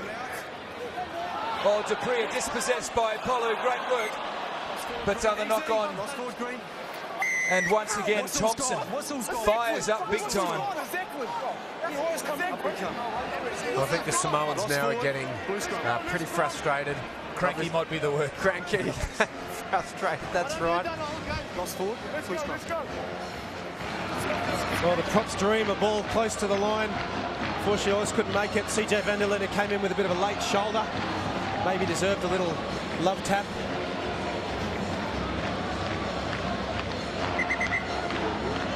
Sosemo Satiti, the Samoan captain, receiving attention as the coaches begin this process of making changes. The Oz Durant leaves the field and Brendan Boita packs down in the Springbok front row. Boita's shifted to tight head. Van der Linde shifted to loose head. Was that cheer for a prop leaving the field? Was that the reception for Oz Durant? There's plenty of Springboks here this afternoon at Parc du Prince as Samoa affect the turnover. I'll get to you on that point in a moment. Ben Darwin, the front row rock stars at this World Cup. The kick finds the line. He is a cult hero, isn't he, back home, Durant? Yeah, he is. He made a pretty remarkable comeback. He was actually away for the game for about 4 or 5 years, went farming or pig hunting or something, and came back, and just a remarkable player, the only player there since the 95 World Cup. So I would say the backs are the icing and the forwards are the cake. Oh, they eat their fair share too, I think, Ben Darwin. Whatever. John Smith, that famous combination to Victor Matfield. And the drive from the Springboks. Berger has it at the back. Dupria urges his men forward. They really messed that setup up.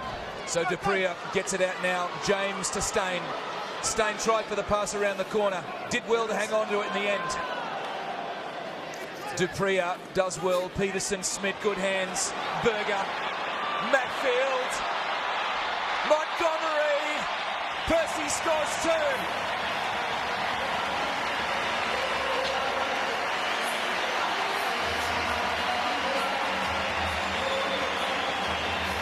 And the crowd acknowledge the great veteran of South African rugby, Percy Montgomery, as he adds 5 to the Springbok tally.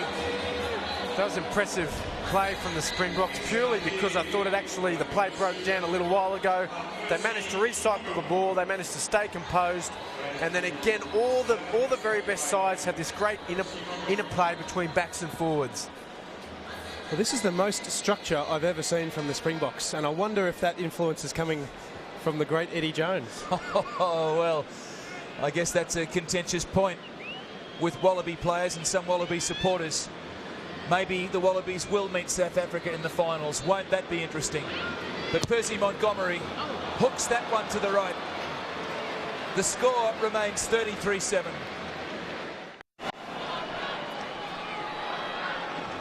Well, Percy had worked up such a head of steam there that he almost took himself out on the hoardings. He did a great job in slowing himself down. Samoa frustrated. South Africa, all credit to them, though, for keeping their composure under enormous pressure from a very niggly and frustrating Samoan team for at least the first half of this game. 25 to go. The Samoans have an opportunity. Miafau pops it up. Stain capitalises on that.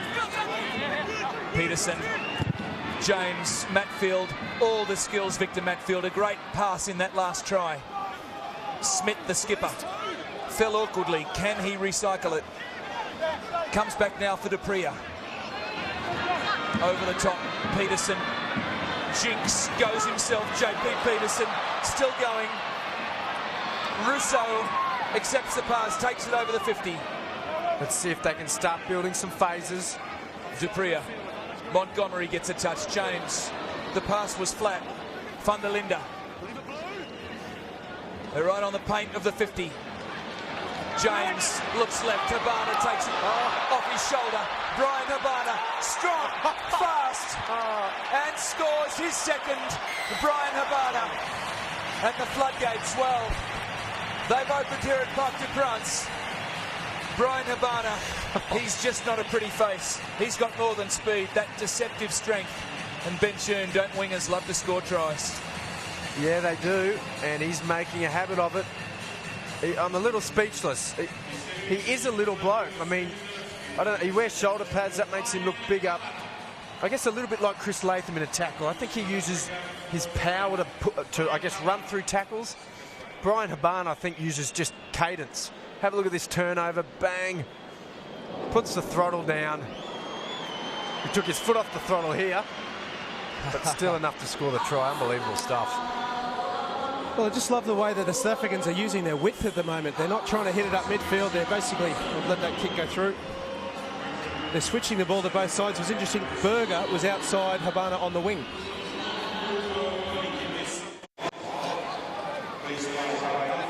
Back in action. During that break, we saw ice on the ribs of one of the Samoan players. They've already been beset with injuries at this World Cup. They have a lot to do to make the quarterfinals. Let's hope they can make the most of this game and come out with no long-term problems. As Berger muscles his way upfield, and the Springboks really looking to flex every muscle that they've got on board as James Raps finds Russo. Russo back inside Montgomery. Can't beat the tackle. No hands though, Blue, no hands. You're fine. So Tuialangi ordered back there by Paul Honiss. The ball not emerging from that ruck, and the scrum will pack down. Well, the Samoans, a very proud nation, still having an absolute dig at the breakdown. Look, when you get physically tired, you get mentally tired as well. That's a known fact. And for them, I think they're just making some, I guess, simple mistakes just because they're purely tired. It's not from a lack of trying. 8 and 10. 12. So there might have been an aspect of foul play. We'll come back to that in a moment, but Brian Habana scores his second, and doesn't he? The colours of his side, the Springboks, and the mouth guard there. Almost said the mouth organ. They'll be playing mouth organs in Cape Town tonight for a Springbok victory.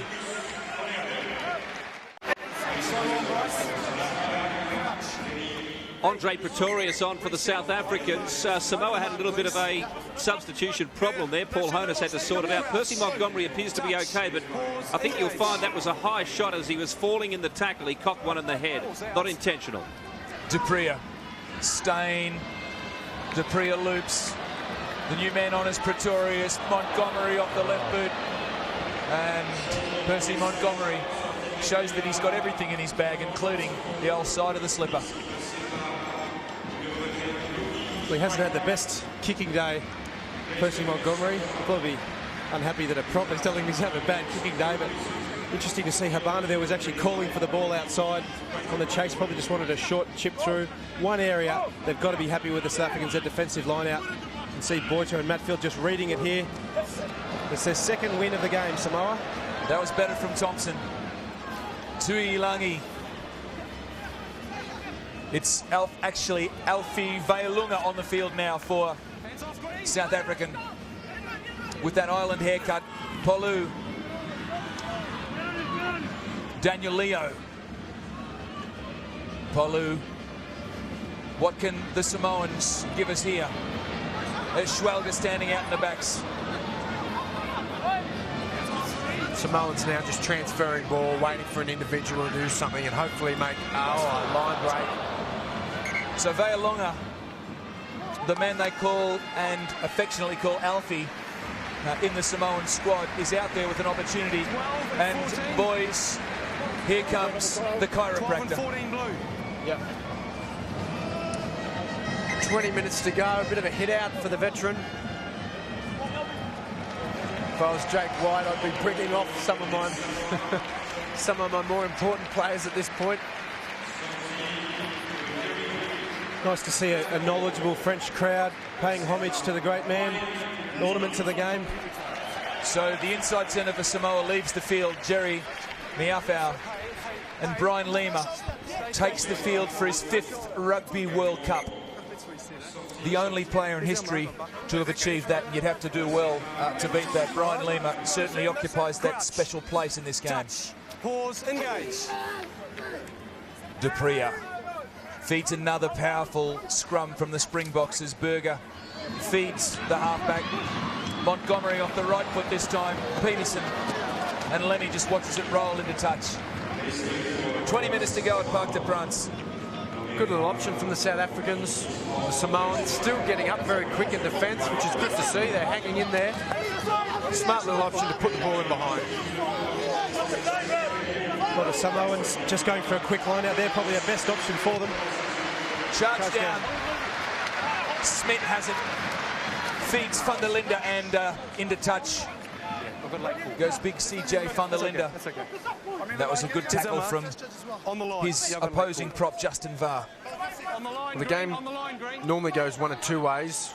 The South Africans put their foot up, take their foot off the throttle a bit, recognise the fact that they've got this game in the bag, relax, and the Samoans end up scoring a couple of tries towards the end, which I must admit would be fantastic. Or the South Africans really put their foot on the throttle. I think I put the mocker on them. They had the opportunity for the throttle. They mucked it up. So did Samoa. Just before you passed it, scrum down, green. Well, the referee deciding that the advantage had accrued. Not popular with the crowd in a big match. I suppose that's the correct decision. Chinny, can I ask you, a backline will normally have a default play every time they get a turnover. South Africa's had 6 or 7 turnovers that they've taken off line out. Oh, there's no default play as such. It's trying to shift the ball as quickly as you can away from the source of the turnover, and then hopefully get that ball into the hands of guys with some footwork and some pace to really take advantage of it. Cass Leah Lamanua crosses himself and takes the field in place of Justin Var for Samoa. So the coach is making changes now. It's a hot afternoon here at Parc de France, and that's starting to show on the faces of some of the Samoans especially. Well, there's 2 sides out here, and one is still playing at the same tempo, that being the South Africans, and the Samoans just haven't been able to keep speed with them. And they really don't look like the side that ran out. They gave everything they could in the first 30. They blew their gaskets, and unfortunately, they just can't keep this speed up. tiring drastically. I guess we saw similar scenes yesterday when the Wallabies played the Japanese. Just the Wallabies, the South Africans, these top-tier nations are just in such an impeccable nick. The Samoans, as we know, they had a really small preparation brought together at the last minute. Dupria, the pass knockback. It's cleaned up now by the South African. Looks like Johan Muller is out there. Dupria, Pretorius back inside to Stain. Bucky's Boita storming his way in a forward direction for the Springboks. That's been the case in the second half as the pass finds Montgomery. It was flat to Habana. Habana can't beat the tackle of Lemmy, and that is good work from the little Samoan fullback. That is a great tackle by Lemmy. In fairness to Habana, he was short on space, but Lemmy, like a good defender does, uses the sideline to his advantage. Well, Smith's off the field. I imagine Bucky's Boycha's probably taken over as captain of the side. Concern being shown here for Brian Lima. We'll bring you more in a moment on Network 10.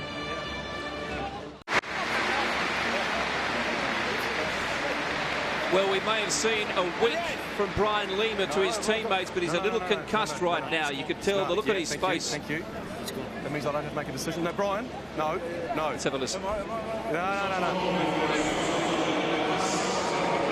Well, it was a big hit. It was a traditional Lima hit, but unfortunately his head clashed with the man he was tackling. And Brian Lima begging to stay on. Poor Honiss won't have a bar of it. Fair enough too. There's no point to this. So sanity prevails. He is a man of great experience, Brian Lima, but at the moment his head doesn't seem to be in the right place to make that decision. Taking the field for the Samoans, Tanielu Funga. How about Lemmy, Rupert? You mentioned him a moment ago. He is feisty, isn't he? There's not a lot of him for a Samoan even. Oh, there it is again. That's the Lima hit. That pass to me was very marginal. I think if South Africa had scored off that, Samoa would have been a bit unlucky. But Lemmy, great tackle, as you say, and he is a great little character. I'm looking forward to seeing more of him. Well, Brian Lima, the chiropractor, he's pulled off some massive hits in rugby history, but tried to tackle the Springbok with his head there. Springboks might go for a drive here. It's their one opportunity for a drive off line out close to the line. Du Plessis finds Smith. Nice little setup here. Samoans trying as hard as they can. They'll probably split it up if they get it back together again. No, they won't. It's over. So the Springboks and the Rick January out there as well. See what the backs can do with it. They come to the right. Montgomery under pressure. The referee playing advantage, and it comes back for the penalty. The Samoans offside. Habana looks to play on quickly. Brian Habana taps, goes. Did he get the ball down? It looked like he did. He's in some trouble too, Habana. Paul Honiss is going upstairs. Well, look, I don't think, to be honest, the try means a lot at the moment, but I saw Brian Habana get up limping. That is an issue. Oh, no, he was faking it. Fair enough. Like all good wingers do in some situations.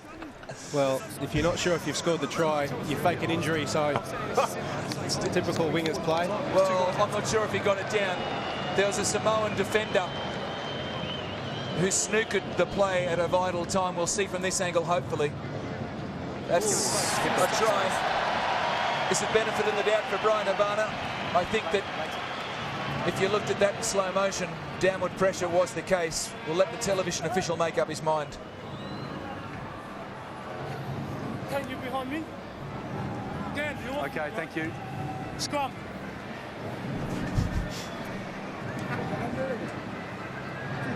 Oh, he did lose it. Brian Habana, you could see it just leaving the fingers.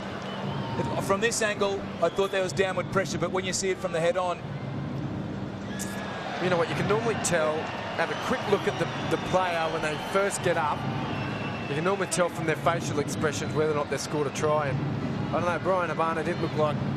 He wasn't as happy as I would be if I scored another or a hat-trick in a World Cup game, that's for sure. I think they'll give this, but it may be slipping through the fingers, but I think there's enough downward pressure. Paul Honiss waits for the decision. How many kilopascals does it have to be?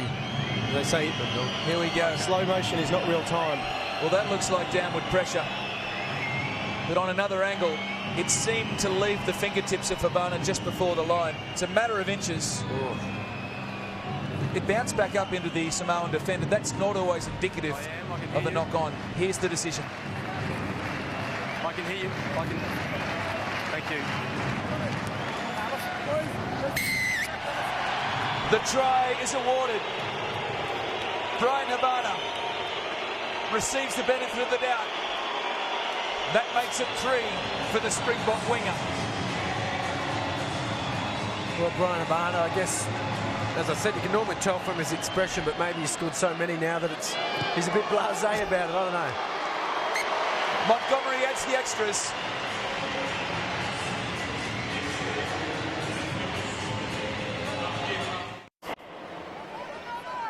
Is that right? Well, South Africa had a pretty big win not long after it was Number announced 3. that Eddie Jones would be assisting the team, and suddenly everyone said that everything the back line did was the result of Eddie Jones' influence. I doubt very much that would be the case after about 5 minutes with the side. But I think you can fairly say that Jones has had an influence on this side now. He spent some time with the team, and there's certainly been an admission by Jake White that he has been very helpful. So Eddie Jones off the left shoulder of Jake White looks on. His side, the Springboks, in 2007 at the Rugby World Cup. The ball back to Satiti, the skipper, still out there for the Samoans. Takes it back with great poise, and the penalty now gives the Samoans an opportunity for what will be a consolation if they can score a try or two in the last 13 minutes of this match at Paris. Well, the one thing we can't question is how brave this Samoan side has been, how much they've tried. They've never given up through the entire, what is it, almost 70 minutes now of this game. Victor Matfield there getting penalised for not rolling away after making the tackle. I can promise you this, that if Manu Samoa score the try, South Africa have already scored plenty. If Samoa score the try, this crowd will erupt. They enjoy these island nations. The contribution that they make to the Rugby World Cup is generally an exciting and entertaining spectacle. Brought down by Palu. Crichton's out there. That pass was flat from Savialiti. To the right they go, Palu back inside. Daniel Leo. Thompson drives it forward. They trail by 40, the Samoans.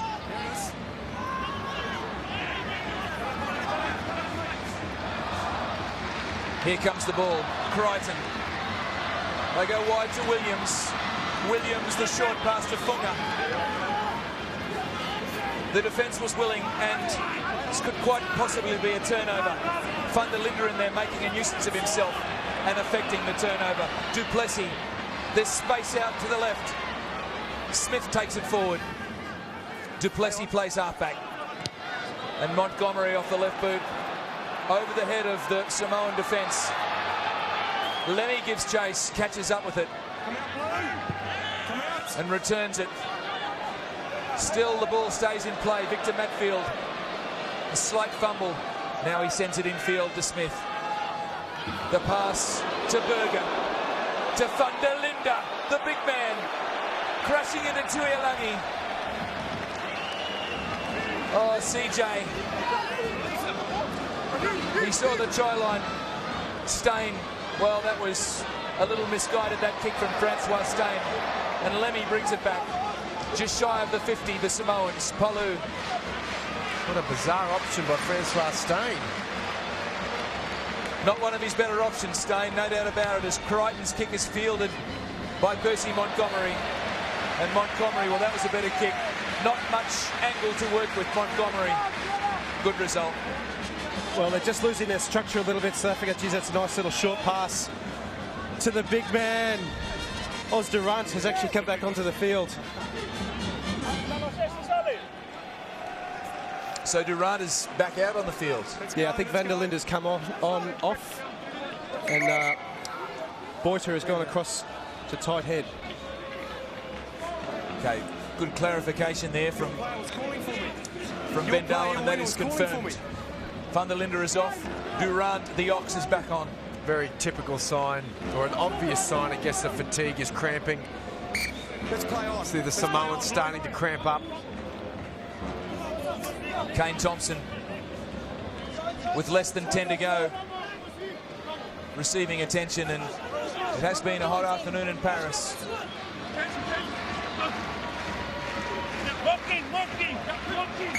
Johan Muller flying high there in the line-out, and the short arm penalty to the Springboks.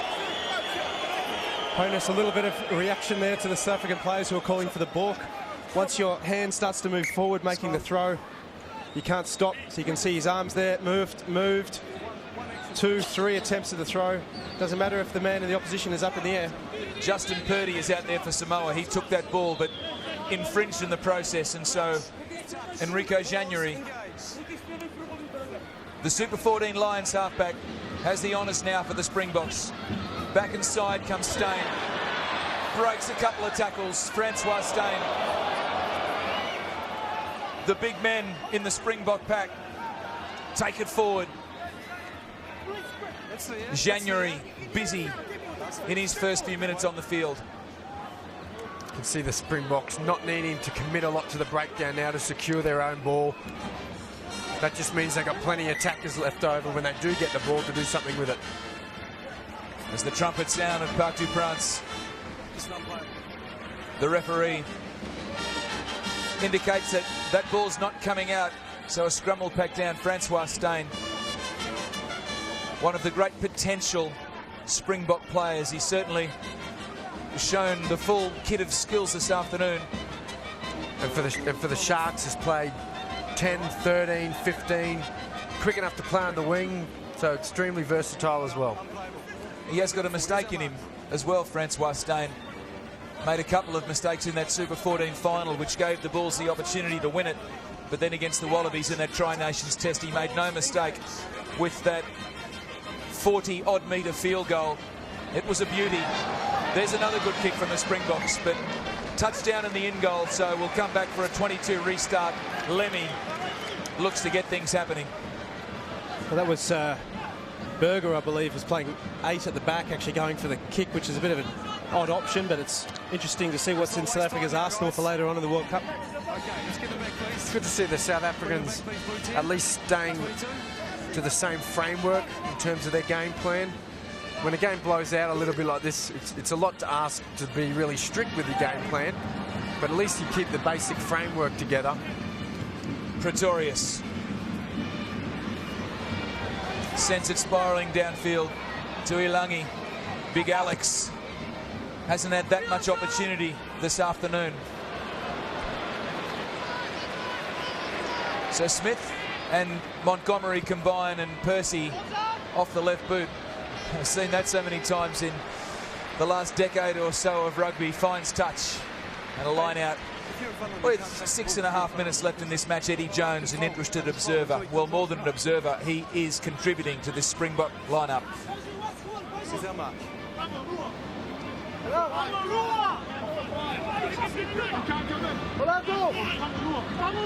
47-7 is the score in Paris. And the Samoans, through Daniel Leo, spent some time with the Queensland Reds, did Leo. He's with Samoa this afternoon, and Paulu, again Leo gets his hands on it. Thompson as well. Have the Samoans got a try in them? The crowd would love it. Lockie Crichton getting involved. Tuilangi off his opposite wing. Paulu, Crichton. The Springbok defence still willing in the closing stages of this match, and the ball goes to ground. The execution not there for the Samoans. Faree looks to play on, but the referee wants to bring it back. Again, just starting to get fairly loose at the moment. Well, you could have seen the fatigue in the Samoan formation there before this scrum pack down. They were a little lucky there. They lost the ball, but South Africa, in trying to turn it into something, knocked it on.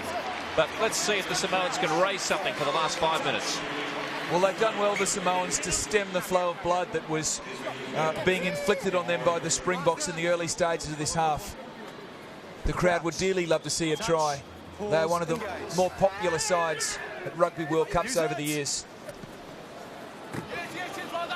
And even though the score is blown out a little bit, I can guarantee you the Springboks will walk off this paddock knowing they've played a very physical test match. Big hit there from Williams from Samoa. Peterson, Montgomery, once again Habana, shut the gate. Ferme Laporte, il va marquer, and by that I mean try number 4 for Brian Habana. The quadrella for the Springbok winger. The colours shining from his mouthguard. The green and the gold of the South African emblem, the Springbok, and his supporters celebrate in the crowd. The flags of the Rainbow Nation fly, and that's 50 for the Springboks. Yeah, well, I've run out of things to say about Brian Habana. I mean, he's one of those guys, if you just get in the ball with a bit of space, well, that's a lot of space for him. He's got what they call jet shoes, and he ain't afraid to use them. Look at that. Pretty to watch. He looks like one of the great predators, doesn't he, of the South African nation, Brian Habana. And forwards, well, they like to look up and see wingers finishing off the job that they've done. Well, Eddie Jones with his typical smile on his face there. Sure happy with Brian Habana. He's ecstatic. But just watch this Percy Montgomery kick. It's out to the left from Montgomery. The score remains 52-7.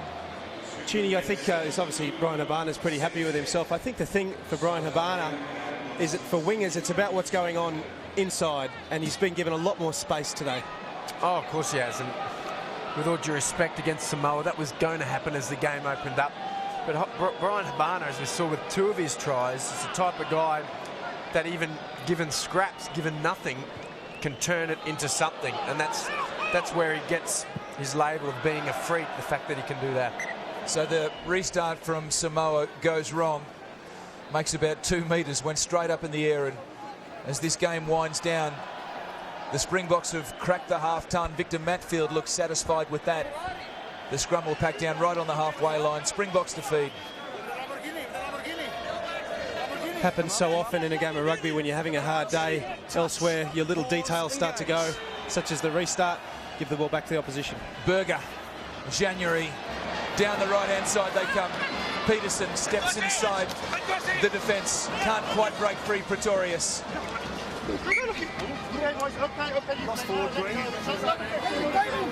So January now involved in an altercation with the Samoan player. Alfie Vayalunga lends a little bit of support to the small, or rather small frame of David Lemmy. We saw Pretorius there trying to get that offload away. If he did, it probably would have been another 5-pointer. Just couldn't quite manage it this time around. Polu feeds the scrum for Samoa. Vayalunga, Big Alfie, steaming into the Springbok defence. Yeah, they breed him big back on the island of Samoa, and Alfie Vayalunga playing his rugby for Bristol these days. Samoa, only seconds left in this match. The Rugby World Cup 2007, the first weekend almost complete, and haven't we seen some great skills on display? Oh, we have from both sides. I think we've got many viewers back in Australia who have Samoan heritage. Should be very proud of this side. They've continued to stick to their guns. They're still looking to score tries. Well, the Samoans, through Seviali'i, will fancy their chances against England in this pool. England struggling against the US Eagles yesterday. Back inside, Williams comes, goes over the halfway. Certainly the match against Tonga, the Samoa-Tonga match. That will be a battle and a half. Peterson can't get away from Tuialangi. He comes again, Alex. January, Smith, Berger, Stain, flicks it onto Pretorius, dummies.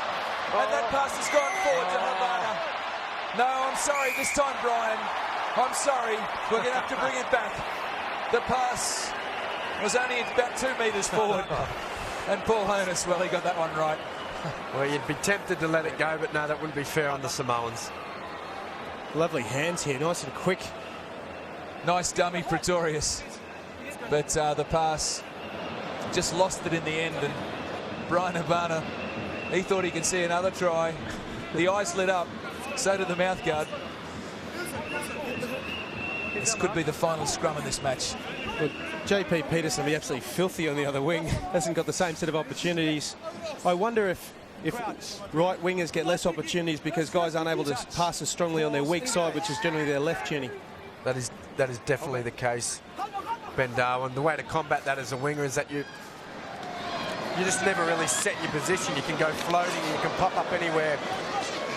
I'm not sure if that's the case with the South Africans, but I know the Wallaby wingers are given free rein. They can pop up wherever they like. So the South Africans play on quickly. Pretorius got the first pass away. Now he lends some support. No offsides. Smith steps off his left. He's found the 22. Here it is. January has his hands on the ball now. And the halfback knocks on. So the game is spiralling into a little bit of disarray as the final rights come down here at Parc du Prince in Paris. Well, just a little bit of work there by Thompson, just knocking the ball out. Not a bad bit of work. I think they would have had 2 boxes they wanted to tick. South Africa 1, no injuries. 2, hold their structure. I think they've done that today. I think they'll come away pretty pleased with themselves. The injury yesterday, of course, to Mark Gerard. His Rugby World Cup is over. We'll bring you the latest information on that as soon as it comes to hand on Network 10. Tuialangi saw some space, but once again the Samoans knock on. They're getting a little bit tired. I think the boys from Manu Samoa, their fitness not quite up to the Springbok level. And they're obviously desperate to score another try before the game finishes, so they're pushing passes that really aren't on. Tuialangi definitely pushed that pass in that example, and it just was never going to happen for them. Stay with us on Network 10 across this Rugby World Cup of 2007. In digital high definition, we'll bring you all the big matches. All the big clashes, including that one at Millennium Stadium next weekend, the Wallabies and Wales. Here come the South Africans again. The pass to Montgomery. He draws, he passes, and JP Peterson scores the try. Wingers having a field day here for South Africa. The bench applauds. Ben Chun gets excited. He remembers what it was like. And the South Africans, well, they have plenty to celebrate. They lead by 50. Well, this was just really good hands. Great transfer. Unselfishness from Percy Montgomery. And JP Peterson finally crosses the line. They'll go home happy tonight, the Springbok supporters, on the back of a good scrum, Ben Darwin. Well, they've been nice and solid in the second half of scrum time. Draw and pass, it's that simple. And Peterson should be congratulated through the game, Chinny. He has held his width. He's given the South Africans lots of opportunities inside, brought the defenders out to him. Geez, that's nice rugby to watch, isn't it? David Lemmy, try as he might to reel JP Peterson in. The flying Springbok winger. Matching motors with Brian Habana. Percy Montgomery adds a couple, 59-7.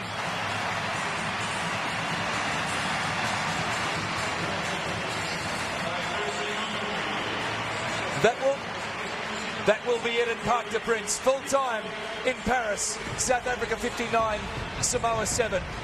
We'll be back in a moment with Bill Woods.